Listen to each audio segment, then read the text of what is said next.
Hello students, good afternoon. Here is Sonu sir with a new video of class 7 SST History, and chapter name is Emergence of New Regional Kingdoms Part 1. And in that you have studied so much. Now some left are going to study today, which is Kingdoms of South India. So as we see about the emergence of new regional kingdoms, some new regional kingdoms emerged, and in that particularly some in South India we see some kingdoms emerged, and in that we see Pallavas were the first who emerged in South India.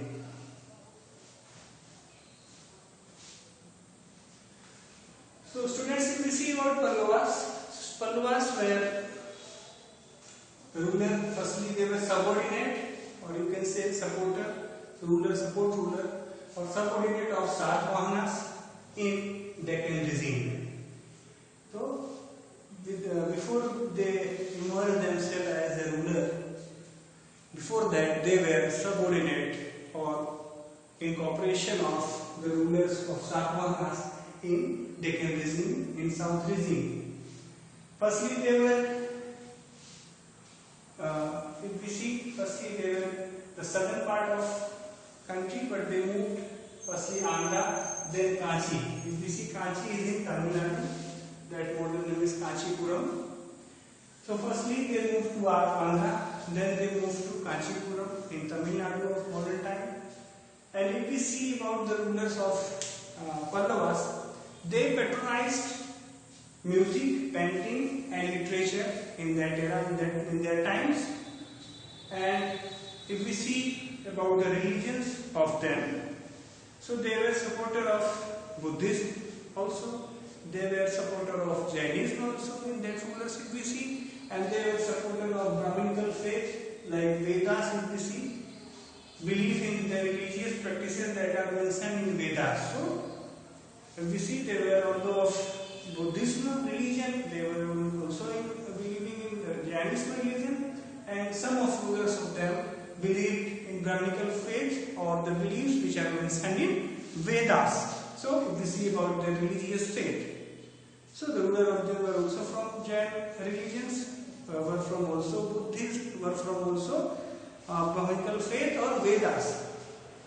If we see the Pallavas ruler, so Mahendra Varman first was prominent ruler of that time. He made some rock cut temples from by cutting of rocks, or something of historical if we see elements are so important till now they are represented themselves. So if we see in the rock cut temples, so it was made mostly by Mahendra Varman at Mahabalipuram in South India. And if we see other rulers of that time, Narsingh Varman was also famous to make sword temples in that regime. If we see about Pallavas conflict, by whom it was, Pallavas were in constant conflict with Chalukyas or Badami, or if we see Western Chalukyas, Chalukyas of Western parts, so they were conflict by Pallavas. And if we see,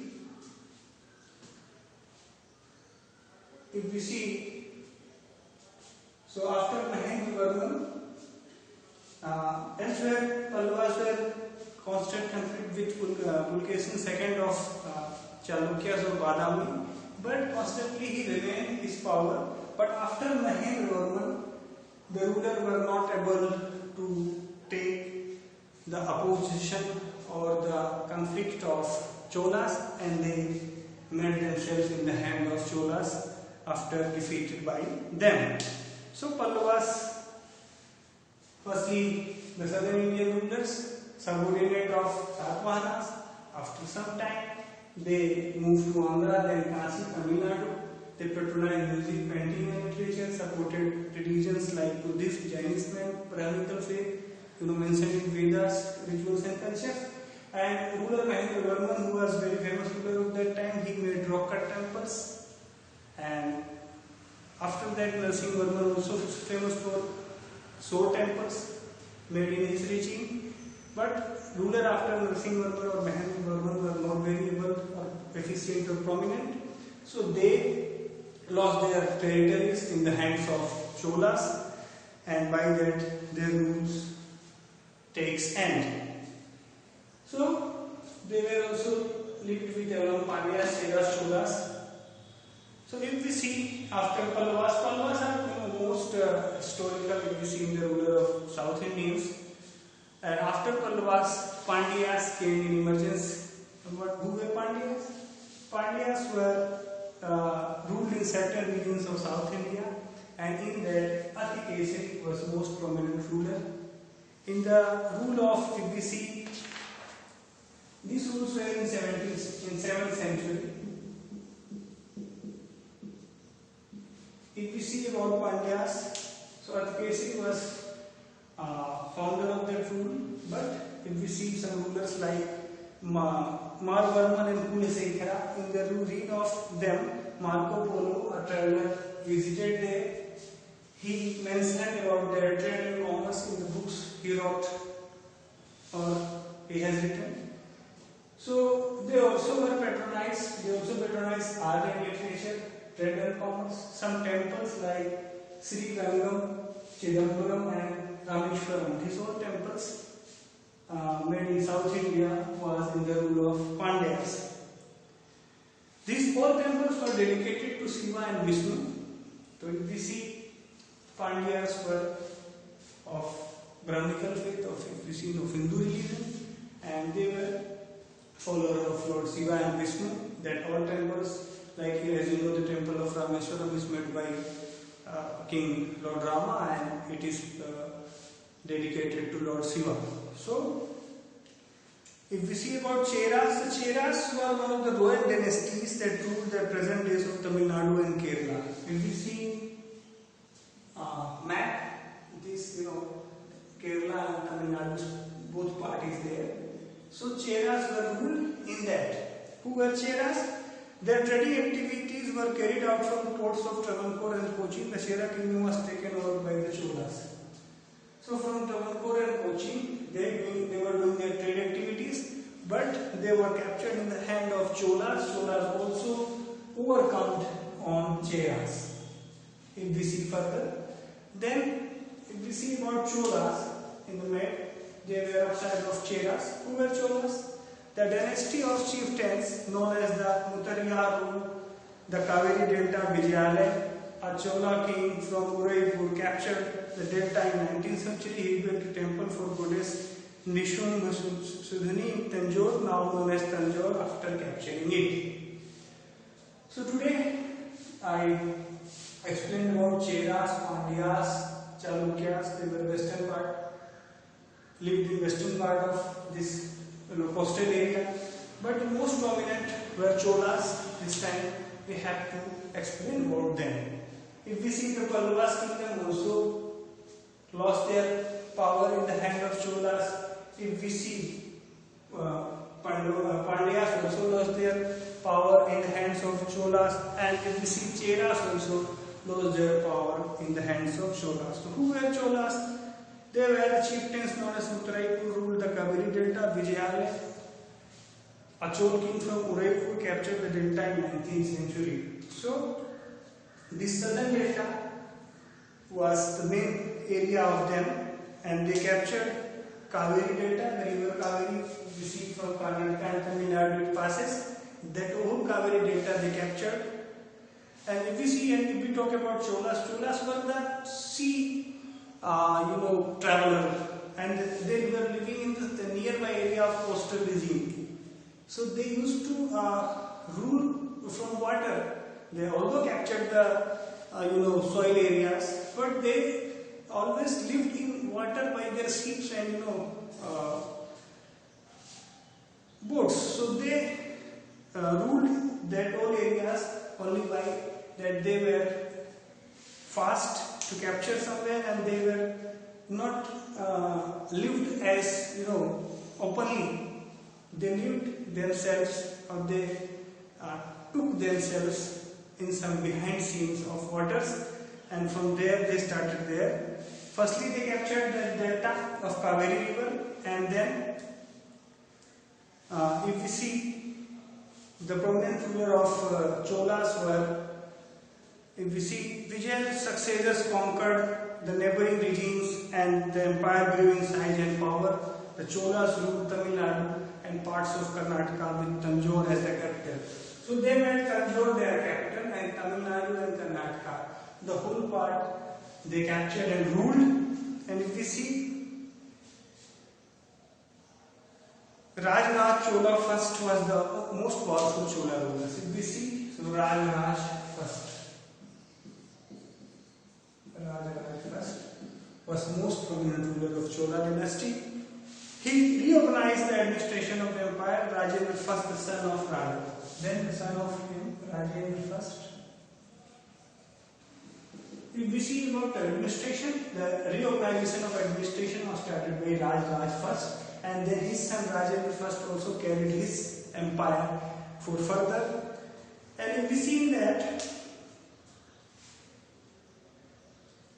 Rajendra I, the son of Rajraj Chola, continued with his policies and even conquered the Ganga Valley, Sri Lanka and countries of Southeast Asia. So if you see the prominent and most prominent ruler of the Chola dynasty, that would be Rajendra I, who was the son of Rajraj I, and he continued his father policies and conquered Ganga Valley. Even he came from up to here. And then Lanka, Sri Lanka, the southern part of, and then most of countries of Southeast Asia, if we see in this Lakshadweep, Puducherry and all these, coastal states or islands he captured. So the biggest empire he established in his reign, Rajendra I of southern India, after the Ganga Valley in south and from up to Sri Lanka. He captured whole area and established their rule there. And if we see, Rajraj and Rajendra first built temples in Tanjore and Govindakonda, Cholapur, which are considered to be architecture and sculpture marvels. If we see the architectures in that time, so Rajraj and Rajendra first both made temples. And if we see the temples of them, the temples were not just places of worship but were also centers of economic, social and cultural life. So Cholas not only used their temples for the religious works and religious rituals or practices, also they used their temples as social, cultural and economic place. By there they organized their rules, they ruled all the areas to make centers at their temples. The Brihadeshwar temple in Tanjore is the finest example of Chola architecture. It has been declared a UNESCO World Heritage. So if we see Brihadeshwar temple was the best form of architecture, and it has been mentioned in UNESCO World Heritage Site. So the temple of Chola Empire were famous of the bronze sculptures and statues. So today I am going to stop this video in the middle of Chola's temples, because this topic need more time. So if we see in Cholas, Rajendra first, they made some temples. Brihadeshwar temple was most prominent in architecture. If we see, we started from Pallavas, then Pandyas, Cheras, Cholas, and we end up in the middle of Cholas. Students, in next video, I will further take some points of Cholas empires, what the rulers made in architecture of that time, we will take in next video. So in this, we considered about Pallavas, Pandyas, Cheras, and half part of Cholas. In homeworks, you have to write all the temples made in the different regions, although of Chelas or Cheras or Pallavas or Pandyas. You have to write the state of their modern time of their temple and some prominent works done by them in a summary. And of Cholas, we further start in next video from Chola's empires. We repeat that things more in next video. So for today, Pallavas, Pandyas, Cheras. These three topics has to be considered, and in homework you have to write the main architectures built in that time, the rulers, the prominent rulers of that time of 17th century of South India, and what was the conflict in them, and you have to write a short note on Rajendra first who established his rule from Ganga Valley up to Sri Lanka. Okay students, till then, have a nice day, have a nice time.